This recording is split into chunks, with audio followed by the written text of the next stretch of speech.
Shalom Bapak Ibu dan saudara-saudara yang kekasih di dalam Tuhan Yesus Kristus. Kita akan segera memasuki ibadah pada pagi hari ini. Untuk itu saya mengajak kita semuanya untuk bangkit berdiri. Dan kita bersama-sama memuji Tuhan dengan menyanyikan pelengkap Kidung Jemaat nomor 13. Bait yang pertama dan bait yang kedua. Kita masuk rumahnya.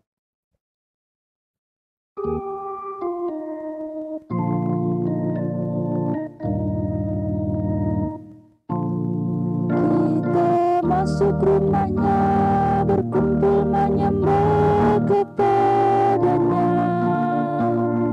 Kita masuk rumahnya, berkumpul menyembah kepadanya. Kita masuk rumahnya, berkumpul menyembah kepada Kristus. Menyembah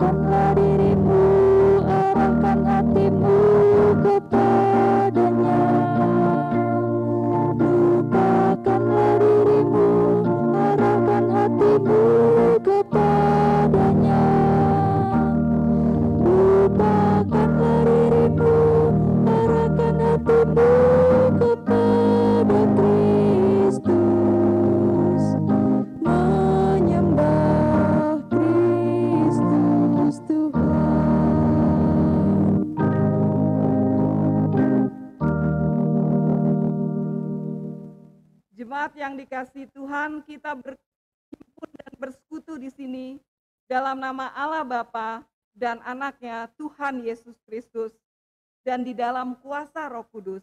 Amin. Salam sejahtera bagi saudara yang datang bersekutu dalam nama Tuhan Allah kita. Kasih karunia dan damai sejahtera dari Allah Bapa kita dan dari Tuhan Yesus Kristus Kepala Gereja menyertai saudara kalian. Dan menyertai saudara juga. Amin.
Kami persilakan duduk kembali.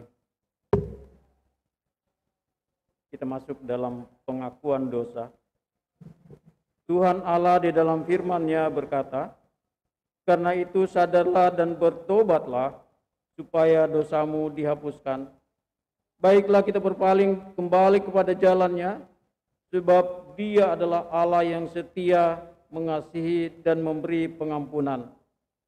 Jemaat Tuhan, marilah kita mengaku dosa dan kesalahan kita di hadapan Tuhan. Kita berdoa.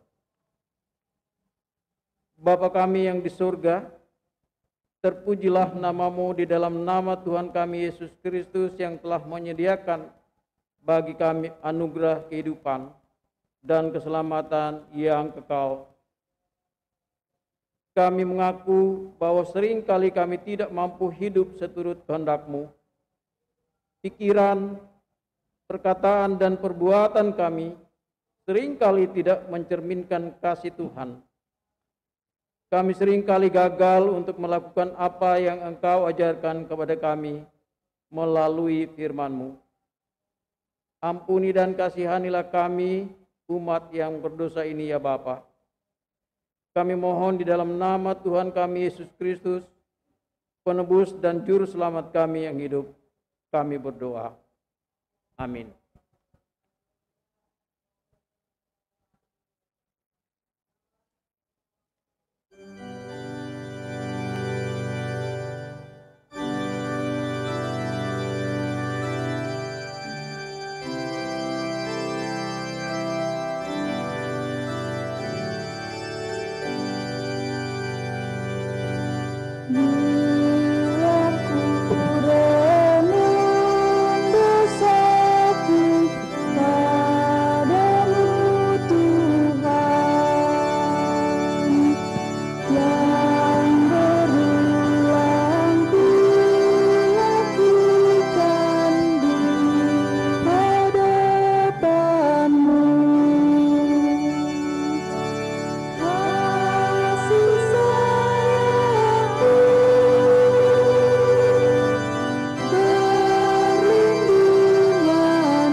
Bagi saudara-saudara yang dengan sungguh-sungguh mengakui dosa serta kesalahan di hadapan Tuhan, terimalah anugerah dari Allah Bapa kita sebagaimana diberitakan di dalam Efesus pasalnya yang pertama ayat 13 dan 14. Di dalam Dia, kamu juga karena kamu telah mendengar firman kebenaran, yaitu Injil keselamatanmu di dalam Dia, kamu juga ketika kamu percaya, dimateraikan dengan Roh Kudus yang dijanjikannya itu. Dan Roh Kudus itu adalah jaminan bagi kita sampai kita memperoleh seluruhnya, yaitu penebusan yang dijanjikan, yang menjadikan kita milik Allah untuk memuji kemuliaan-Nya. Berdasarkan firman Tuhan ini, maka sebagai hamba Allah, kami memberitakan bahwa pengampunan dosa telah berlaku dalam nama Bapa, Anak, dan Roh Kudus. Syukur kepada Allah.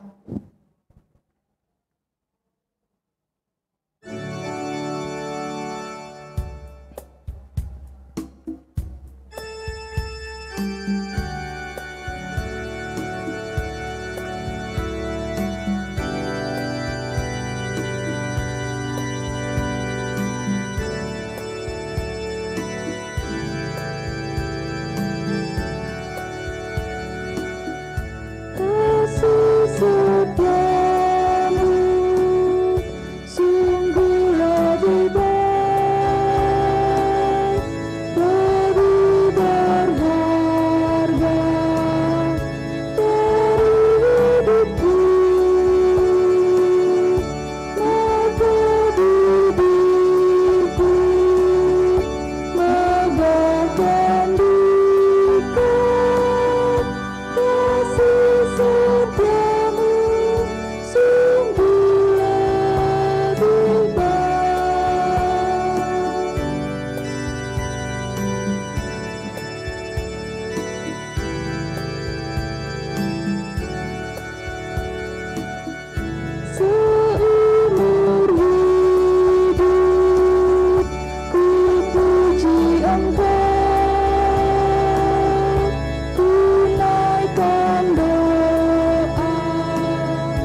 untuk mendengar petunjuk hidup baru. Pada minggu ini saya undang jemaat untuk berdiri. Saudara-saudara, kita telah dibebaskan dari dosa, maka kita tidak boleh lagi hidup di dalamnya, melainkan hidup dalam Kristus. Barang siapa berada dalam Kristus, dia adalah ciptaan baru dan manusia baru. Untuk bekal hidup sebagai manusia baru, marilah kita simak sabda Tuhan yang tertulis dalam Matius 11, ayatnya yang ke-28 hingga ayatnya yang ke-30 berbunyi demikian. Marilah kepadaku semua yang letih lesu dan berbeban berat, aku akan memberi kelegaan kepadamu. Pikulah kuk yang kupasang dan belajarlah padaku, karena aku lemah lembut dan rendah hati, dan jiwamu akan mendapat ketenangan. Sebab kuk yang kupasang itu enak, dan bebanku pun ringan. Demikian petunjuk hidup baru. Kiranya Roh Kudus menolong kita untuk mewujudkan kemuliaan Allah di dalam seluruh hidup dan kesaksian kita di tengah-tengah dunia. Amin. Jemaat kami persilakan duduk kembali.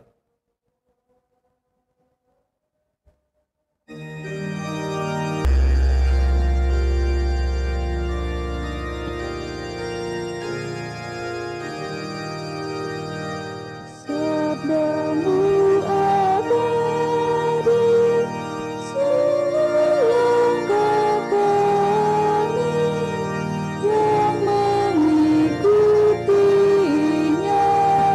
hidup sukacita.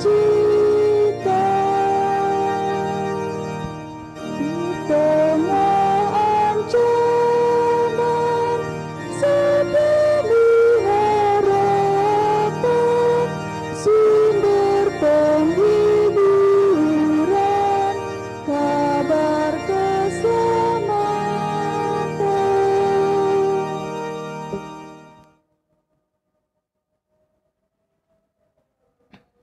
Jemaat yang dikasihi Tuhan, sebelum kita membaca dan merenungkan firman Tuhan, mari kita satukan hati kita mohon pimpinan Roh Kudus, kita berdoa. Bapa di surga, kami bersyukur untuk setiap kesempatan yang Tuhan anugerahkan kepada kami. Terima kasih buat kehidupan yang masih Tuhan berikan.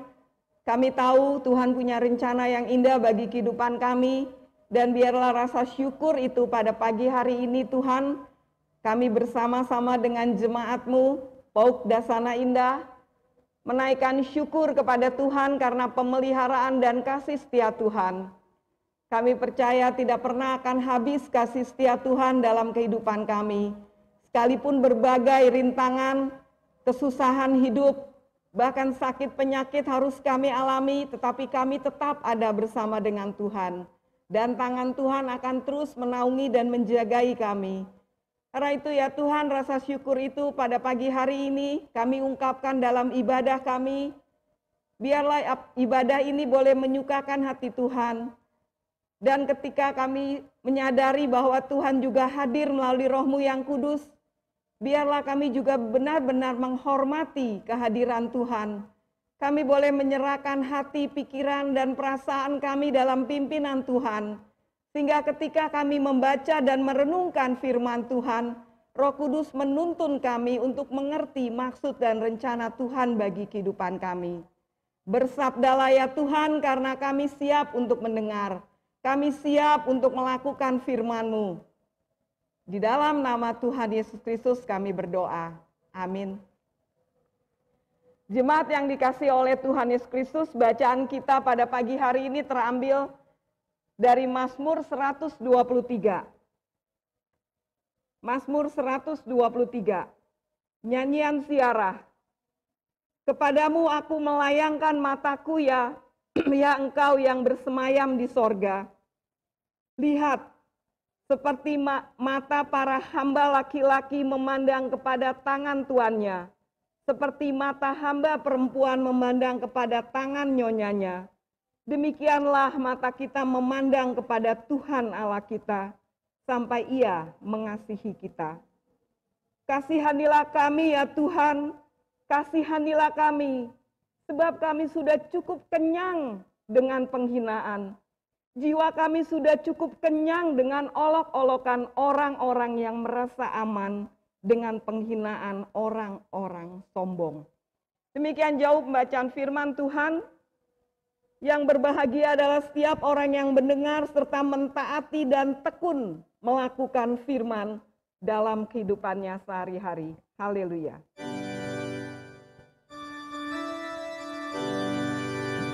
Haleluya, haleluya, haleluya.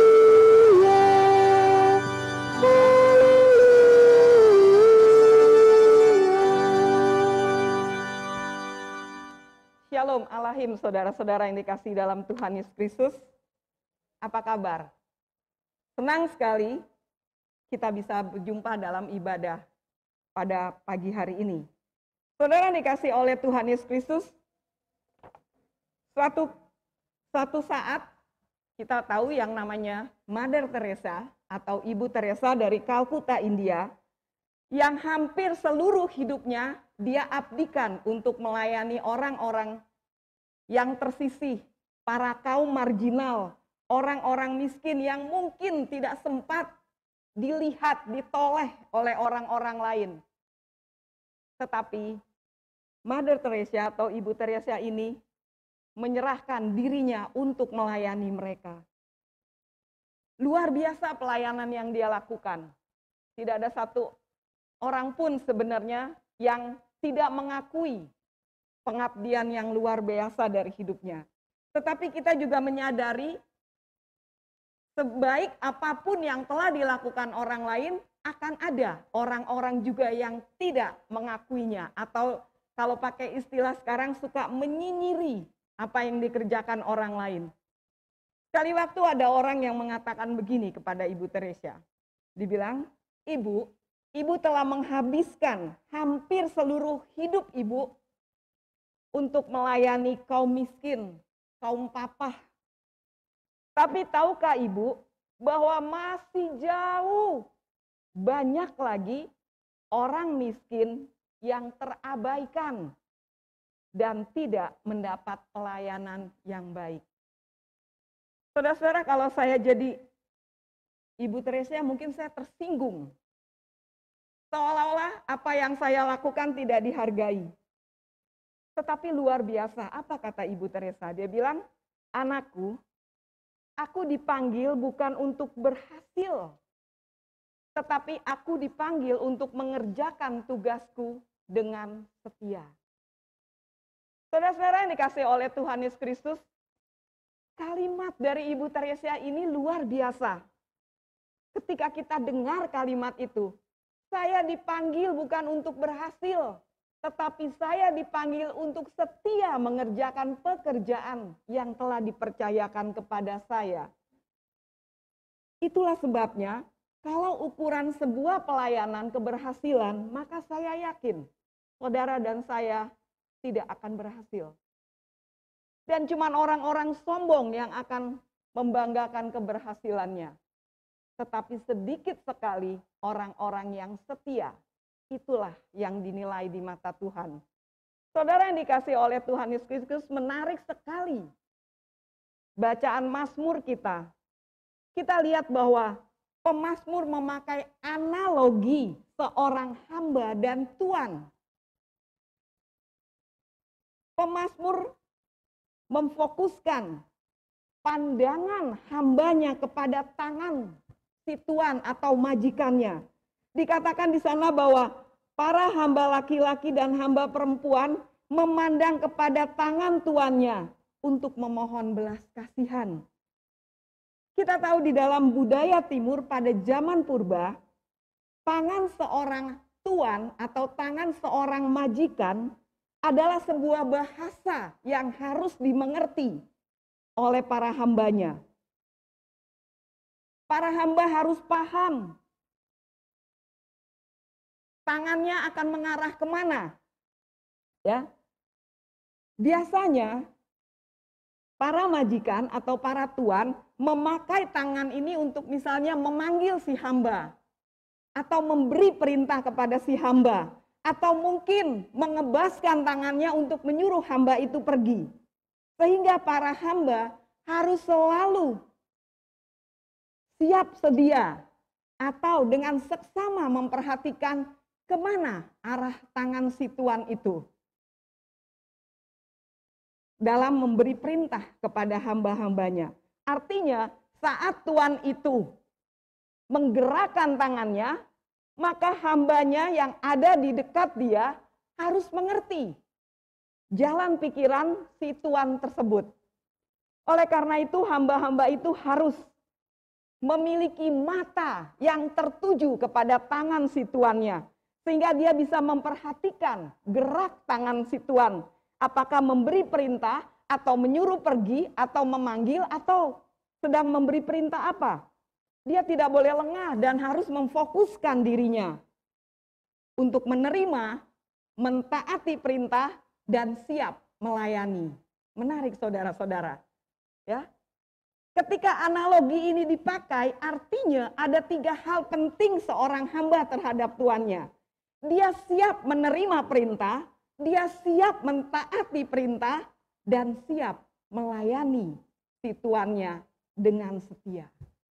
Saudara yang dikasihi oleh Tuhan Yesus Kristus, kita tahu seorang budak pada zaman itu ketika dia dibeli oleh si tuan, maka si budak tidak punya hak apa-apa atas dirinya sendiri. Dan si tuannya lah yang memiliki kapasitas dan otoritas terhadap si hamba. Terserah si tuannya mau buat apa kepada hambanya. Apakah akan menghukum hambanya, akan menganiaya hambanya, atau memberi kebahagiaan kepada hambanya. Terserah si majikannya, terserah si tuan tersebut. Yang bisa dilakukan si hamba adalah meminta belas kasih dari si tuan tersebut. Sehingga dengan cara seperti itu, dia harus sungguh-sungguh siap melayani sehingga si tuan merasa iba atau si tuan merasa terlayani. Sehingga si hamba mendapat belas kasih dari tuan tersebut. Itu sebabnya kehidupan hamba-hamba pada zaman itu benar-benar menjadi sesuatu kesusahan. Di ayat 3 dan 4 jelas sekali dibilang, kami kenyang dengan penghinaan dan olok-olokan. Saudara dikasih oleh Tuhan Yesus Kristus, istilah kenyang ini biasanya perut. Kalau kita bilang, aduh saya sudah kenyang, berarti perutnya kenyang. Tetapi di ayat 3 dibilang kami kenyang. Artinya menunjukkan secara fisik kami diolok-olok, dihina-hina. Dan di ayat 4 dibilang bahkan jiwa pun sudah kenyang dengan olok-olokan. Ini menyangkut psikis. Kita bisa bayangkan bagaimana penderitaan si hamba pada zaman itu, ya. Secara psikis dan secara fisik mereka merasakan penghinaan, olok-olokan. Dan yang menarik dibilang di ayat berikutnya, yang mengolok-olok, yang menghina adalah orang-orang yang merasa aman dan sombong. Saya coba berpikir siapa sih orang-orang ini? Ketika membaca mungkin kita pikir siapa sih orang-orang yang merasa aman? Dan siapa orang-orang sombong itu? Saya coba berpikir-pikir apa sih yang dimaksud ini? Nah ternyata kelompok orang-orang yang merasa aman dan orang-orang sombong sebenarnya sama aja, dia-dia juga. Walaupun kelihatannya ada 2 kelompok tetapi sebenarnya dia-dia juga. Ya, kok bisa? Nah saya coba mengurutinya. Orang-orang yang merasa aman ialah orang-orang yang merasa hidupnya serba kecukupan. Secara ekonomi, secara sosial, dan bahkan secara yang lain dia merasa dia lebih dari orang-orang yang saat ini sedang mengalami penderitaan, mengalami kesusahan. Sehingga mereka terlihat masa bodoh dengan penderitaan orang lain. Bahkan orang-orang ini merasa aman dan meremehkan orang lain. Mereka memandang orang yang sedang mengalami kesusahan dengan sebelah mata. Biasanya orang seperti ini cenderung menjadi sombong karena dia melihat dia lebih. Dia tidak kena bencana, dia tidak kena kesusahan, tetapi orang lain kena sehingga dia menjadi sombong rohani, menjadi sombong. Seolah-olah orang yang menderita, orang yang sedang kena bencana adalah orang yang lebih rendah dari dia. Itulah sebabnya dua orang ini adalah orang yang sama. Orang-orang sombong juga. Mereka merasa lebih tinggi rohani. Mereka merasa lebih beruntung karena tidak mengalami kesusahan, tidak mengalami bencana. Mereka tidak peduli dengan orang-orang yang sedang ada kesesakan. Itulah mereka yang mengolok-olok. Itulah orang-orang yang melihat sebelah mata kepada orang yang susah. Nah, apa yang menarik? Memang kita sadar bahwa dalam perjalanan kehidupan kita Tuhan tidak pernah menjanjikan bahwa anak-anak Tuhan tidak akan mengalami kesusahan dalam hidupnya. Perjalanan hidupnya akan mulus-mulus saja, akan lancar-lancar saja. Tidak pernah Tuhan menjanjikan. Yang Tuhan janjikan adalah Dia memberi kekuatan pada saat kita harus menanggungnya. Kadang satu hari saya pernah berpikir, apa iya ya ketika kita mengalami berbagai musibah di negeri kita, mungkin di antara kita atau mungkin kita sendiri juga pernah berpikir, kalau Tuhan itu baik, kenapa harus ada bencana? Kenapa orang harus mengalami kesusahan, harus mengalami penderitaan, bahkan anak-anak Tuhan pun mengalaminya.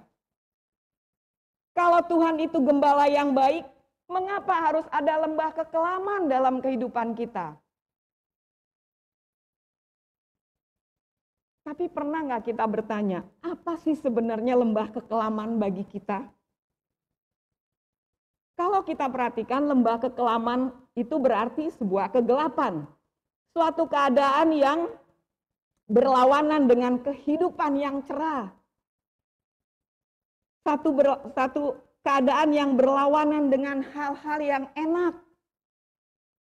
Mungkin saat ini kita melihat dengan kondisi yang ada di negeri kita, yang kita alami, mungkin kita bilang, ya saat ini negeri kita ada di dalam lembah kekelaman. Karena kita tidak tahu sampai kapan pandemik ini akan berakhir. Kita tidak tahu, belum selesai pandemi COVID, datang lagi varian baru. Nanti setelah itu datang apa lagi? Tidak ada sebuah kepastian. Kita udah menjaga, memprotek diri kita dengan sedemikian. Tapi ternyata kita terpapar juga COVID. Saat kita sedang terpapar COVID, kita sedang berjuang, justru keadaannya semakin memburuk. Bahkan cenderung pada akhirnya harus kehilangan nyawa. Mungkin kita bilang, inilah lembah kekelaman yang ada di negeri kita saat ini. Inilah lembah kekelaman yang ada di hidup kita saat ini. Namun jangan lupa saudara-saudara, ada kalimat penting di dalam Mazmur 23. Dikatakan, sekalipun aku berjalan dalam lembah kekelaman. Perhatikan, ada kata berjalan. Bukan kata tinggal atau berhenti. Berjalan dalam lembah kekelaman itu artinya sifatnya hanya sementara. Mungkin ada kesusahan, tetapi sifatnya sementara. Karena kita tidak tinggal atau diam, tetapi kita berjalan. Ada satu saat kita melewati lembah kekelaman itu. Yakinlah, tidak selamanya harus ada lembah kekelaman dalam perjalanan kita. Tetapi kita bisa melewatinya bersama dengan kekuatan yang Allah berikan. Itulah sebuah pengharapan. Ketika pengharapan itu ada, maka seberat apapun penderitaan, seberat apapun yang kita alami pergumulan hidup, ada secerca terang karena ada sebuah pengharapan. Inilah pengharapan yang tidak boleh hilang dalam kehidupan kita. Karena itu pemazmur senantiasa menuntun kita, mengajak kita. Dia mengatakan, dia melayangkan matanya kepada Allah. Karena ia percaya bahwa penderitaan ini hanya sementara. Olok-olokan orang, kesesakan hidup, lembah kekelaman, memang diizinkan Tuhan terjadi, tetapi Tuhan ada di dalam lembah kekelaman. Persoalannya adalah apakah kita merasa dan memaknai bahwa Tuhan ada dalam lembah kekelaman. Gada dan tongkat Tuhan menunjukkan eksistensi Tuhan dalam menyertai kehidupan kita. Kesesakan hidup yang dialami anak-anak Tuhan tidak akan selamanya dibiarkan Tuhan ada. Karena itu saudara-saudara, kalaupun kita harus terpuruk, tetapi Tuhan mengulurkan tangannya. Sambutlah tangan Tuhan. Karena disitulah pengharapan kita. Ketika lembah kekelaman, ketika keterpurukan terjadi, kita melihat tangan Tuhan memapa kita. Maka ada sebuah pengharapan yang akan kita nikmati ketika tangan Tuhan kita raih. Saudara yang dikasihi oleh Tuhan Yesus Kristus, saya teringat sebuah kisah hidup dari Levi Strauss pada tahun 1850-an. Dia mengadu nasib ke California untuk menjadi penambang emas dengan sebuah harapan akan keberhasilan. Tapi ternyata ketika sampai di California, kehidupannya tidak menjadi baik. Dan apa yang dia harapkan tidak terjadi dalam kehidupannya. Bahkan keterpurukan terjadi. Dia hampir putus asa. Dia hampir kehilangan pengharapan. Tetapi dia tetap menyemangati hidupnya. Lalu dia mencoba untuk mencari inovasi lain. Karena dia tidak berhasil jadi penambang. Lalu dia berpikir, oh orang-orang yang kerja di tambang ini memerlukan baju yang cukup keras. Karena bajunya cepat sobek kalau bekerja di tambang. Lalu dia berpikir untuk membuat kain keras atau lebih dikenal sekarang adalah jeans. Awalnya sih jeans itu dipakai untuk membuat tenda dan penutup mobil.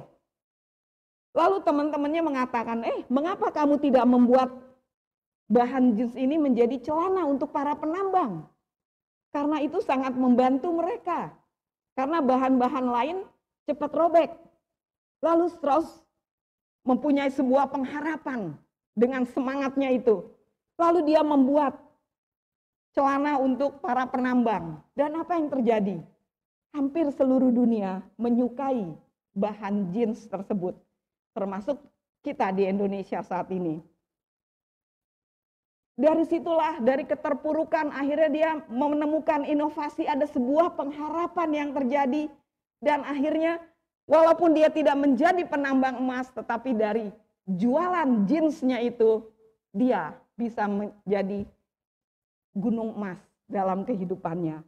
Sehingga apa yang dilakukan Levi Strauss dari putus asa menjadi memiliki pengharapan. Sehingga dia melihat kesempatan emas yang ada di dalamnya. Karena itu dia bilang, jangan pernah melepaskan iman dan pengharapan kita. Karena ketika itu lepas, maka kita kehilangan segala-galanya termasuk kehidupan kita. Jemaat yang dikasihi oleh Tuhan Yesus Kristus, kalau kita perhatikan tema kita pada pagi hari ini menarik sekali. Dibilang berharap kepada anugerah Tuhan. Orang-orang yang berharap adalah orang-orang yang memiliki pengharapan. Pengharapan adalah salah satu anugerah Allah yang Allah berikan kepada manusia, termasuk saudara dan saya. Sehingga dengan anugerah dan pengharapan itu, kita boleh melewati lembah kekelaman dalam kehidupan kita. Karena kita yakin, kita berjalan, kita tidak tinggal, dan kita tidak berdiam dalam kekelaman itu. Dengan adanya pengharapan, maka pergumulan hidup seberat apapun bisa kita hadapi. Dari kesengsaraan menghasilkan ketekunan. Dari ketekunan menghasilkan tahan uji. Dan dari tahan uji timbul sebuah pengharapan. Karena itu tanpa ketekunan kita tidak akan bisa meraih harapan kita. Pengharapan bukanlah suatu yang diletakkan di depan. Pengharapan bukan suatu yang terjadi sekejap. Tetapi pengharapan sebuah proses. Yakinlah, melalui proses kita mampu meraih hal-hal besar. Apabila kita memaknai bahwa pengharapan sebagai sebuah fasilitas yang dapat kita gunakan untuk meraih hal-hal besar, maka layangkanlah mata kita kepada Allah. Karena dari sanalah pertolongan dan pengharapan serta anugerah Allah akan dinyatakan di dalam kehidupan kita. Karena itu saudara-saudara, jangan pernah kehilangan pengharapan. Karena dengan berharap kepada Allah, kita menemukan pengharapan sejati. Mari tetap berharap di tengah pandemik yang kita nggak tahu kapan terjadi. Tetapi kita percaya, kalaupun kita harus berjalan dalam lembah kekelaman, Tuhan ada bersama-sama dengan kita. Kekuatan dan pengharapan, penghiburan akan Tuhan berikan kepada hati yang letih lesu. Mari datang kepada Tuhan. Karena disitulah anugerah pengharapan akan dilimpahkan kepada kita. Kiranya Tuhan memberkati kita.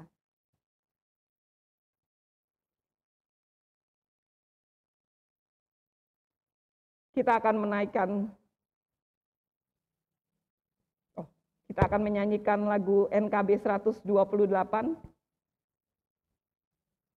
ayat 1 dan 4.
Kita akan menaikkan doa syafaat. Mari nanti di akhir kita akan bersama-sama menaikkan doa Bapa kami. Mari kita berdoa. Bapa di surga, terima kasih Tuhan memberikan pengharapan sebagai anugerah, sehingga kami terus bergantung kepada Tuhan. Kami tidak bisa bergantung kepada siapapun juga, termasuk bergantung kepada diri kami. Tetapi kami cuma punya satu harapan yang tidak pernah mengecewakan, yaitu Tuhan Yesus Kristus. Biarlah kami teguh berpegang pada pengharapan itu. Karena kami percaya, seberat apapun kehidupan kami, tetapi ketika kami berjalan bersama Tuhan, Tuhan akan menuntun langkah kami, sehingga kami boleh sampai, boleh mengalami kelegaan. Bapa, pada saat ini kami berdoa secara khusus buat jemaat-Mu, Pop Dasana Indah. Mungkin saat ini begitu banyak jemaat juga mengalami sakit penyakit, bahkan terpapar COVID-19. Kami berdoa secara khusus, kami sehati berdoa untuk mereka yang saat ini sedang terbaring, baik di tempat isolasi di rumah sakit, atau dimanapun juga. Bapak, biarlah uluran tangan kasih-Mu boleh menjamah setiap saudara-saudara kami yang saat ini berjuang untuk kesembuhan mereka. Kami berdoa dan sehati memohon kepadamu ya Tuhan, kiranya belas kasihan-Mu sungguh-sungguh menjamah setiap saudara-saudara kami. Berikan kelegaan melalui obat-obatan, melalui cinta kasih keluarga, melalui dukungan doa. Biarlah saudara-saudara kami boleh mengalami kesembuhan, boleh mengalami pemulihan. Kuatkan semua, baik yang sakit penyakit lain Tuhan, baik mereka juga yang saat ini sedang terbaring karena kelemahan fisik. Ya Bapa, kasihanilah kami. Biarlah kami percaya bahwa di tengah apapun yang terjadi dalam kehidupan kami tetap memegang janji Tuhan. Kami percaya 7 kali orang benar jatuh, dia akan bangkit kembali karena Tuhan menopang. Kami butuh topangan Tuhan, kami butuh penghiburan Tuhan, kami butuh jamahan Tuhan, sehingga kami memperoleh kelegaan. Kami juga berdoa ya Tuhan, buat para pelayan kami, baik para penatua, para pengurus komisi, para aktivis, biarlah semangat kami melayani boleh terus menyala. Kami tahu Tuhan bahwa kami juga berperang dengan sakit penyakit, dengan COVID, dengan virus-virus lainnya. Karena itu kami menyerahkan tubuh, jiwa, dan hati kami Tuhan. Hidup kami dalam pimpinan Tuhan sambil terus menjaga kesehatan, melakukan protokol kesehatan untuk menjaga kehidupan kami dan juga orang lain.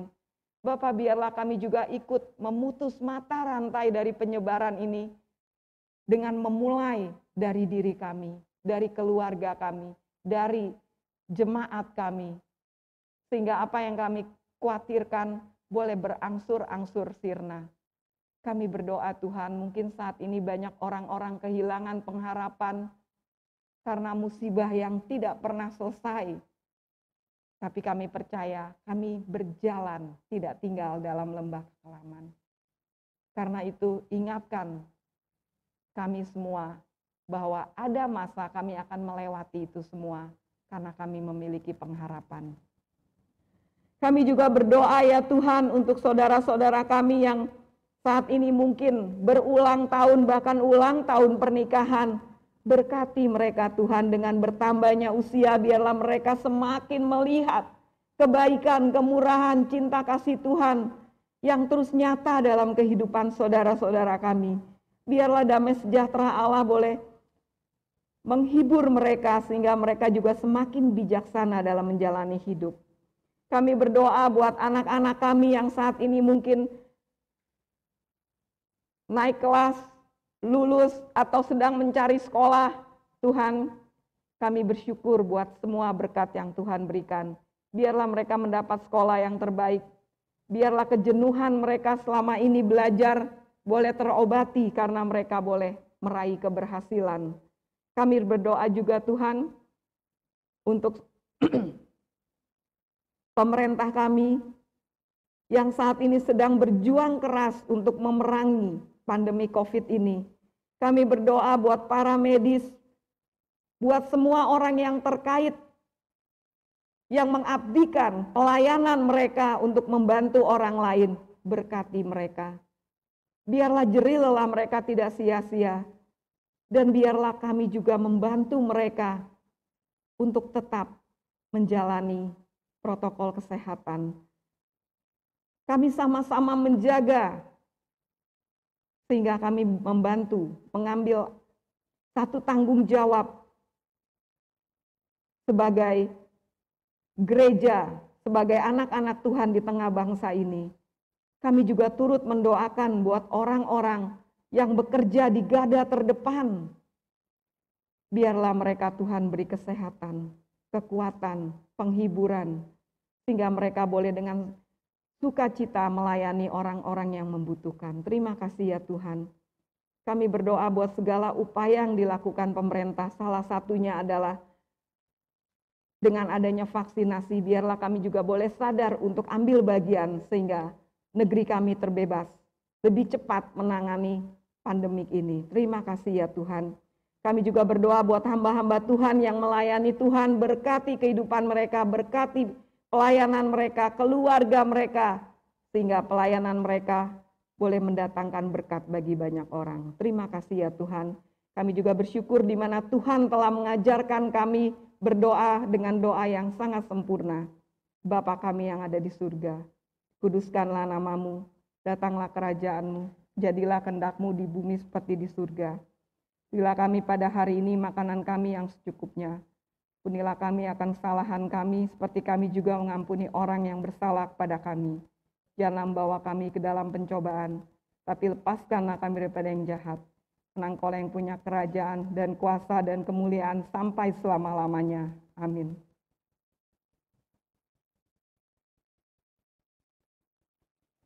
Jemaat yang dikasihi Tuhan Yesus Kristus, saya mengajak kita semuanya untuk bangkit berdiri. Bersama-sama dengan gereja di segala abad dan tempat, marilah kita mengikrarkan pengakuan iman rasuli kita. Kita mulai. Aku percaya kepada Allah, Bapa yang Maha Kuasa, Khalik langit dan bumi, dan kepada Yesus Kristus, anaknya yang tunggal Tuhan kita, kandung daripada Roh Kudus, lahir dari darah Maria, yang menderita sengsara di bawah pemerintahan Pontius Pilatus, disalibkan, mati dan kuburkan, turun ke dalam kerajaan maut. Pada hari yang ketiga, bangkit pula dari antara orang mati, naik ke surga, duduk di sebelah kanan Allah, Bapa yang Maha Kuasa, datang dari sana untuk menghakimi orang yang hidup dan yang mati.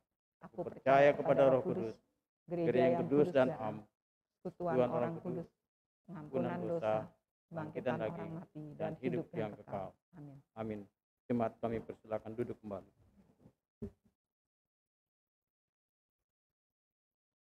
Kita akan masuk di dalam persembahan syukur. Umat yang dikasihi Tuhan, marilah kita memberikan persembahan syukur dengan berlandaskan firman Tuhan yang tertulis pada Mazmur 96, ayatnya yang ke-7 hingga ayatnya yang ke-9. Kepada Tuhan, hai suku-suku bangsa, kepada Tuhan sajalah kemuliaan dan kekuatan. Berilah kepada Tuhan kemuliaan namanya, bawalah persembahan dan masuklah ke pelatarannya. Sujudlah menyembah kepada Tuhan dengan berhiaskan kekudusan. Gemetarlah di hadapannya, hai segenap bumi. Sambil mengumpulkan persembahan, kita memuji Tuhan dengan menyanyikan pelengkap Kidung Jemaat nomor 146, bait yang pertama, bawa persembahanmu.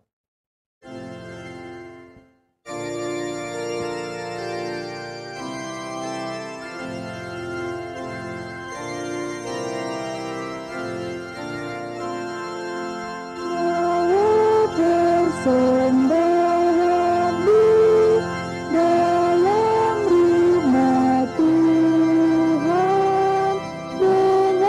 rela hatimu, jangan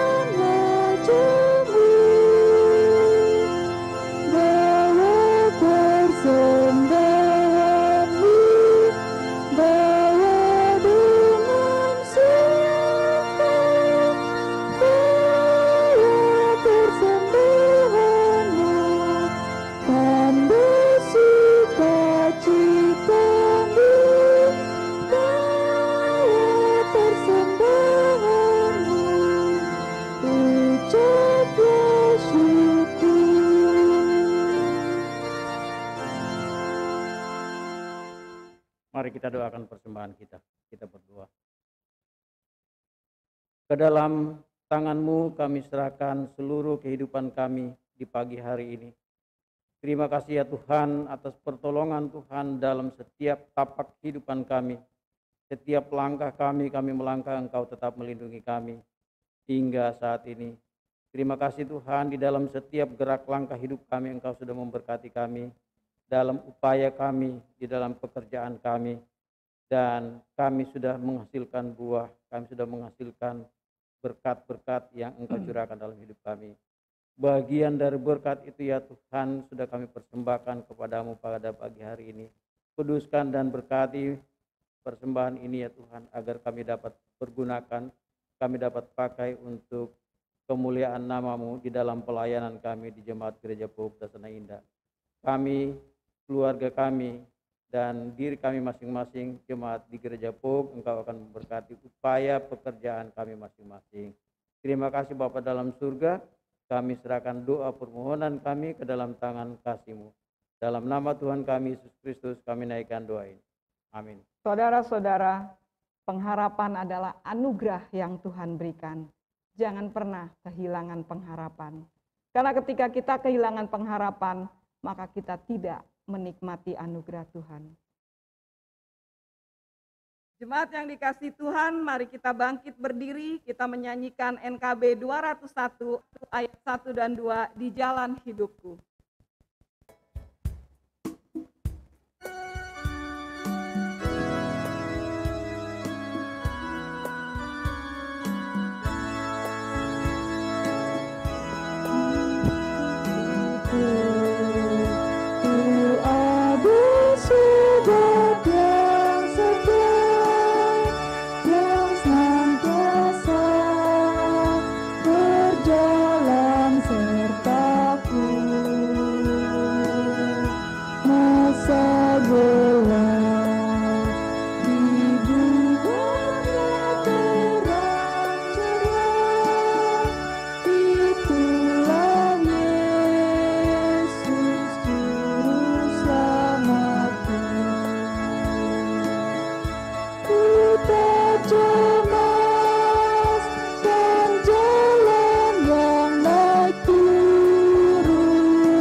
Mari saudara-saudara jemaat yang kekasih dalam Kristus, pulanglah dengan damai sejahtera dan terimalah berkat dari Tuhan kita.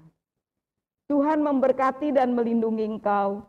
Tuhan menyinari engkau dengan wajah-Nya dan memberi engkau kasih karunia. Tuhan menghadapkan wajah-Nya kepadamu dan memberi engkau damai sejahtera. Amin.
Adik Karissa di sekolah minggu. Oh, dasana indah. Tuhan Yesus memberkati.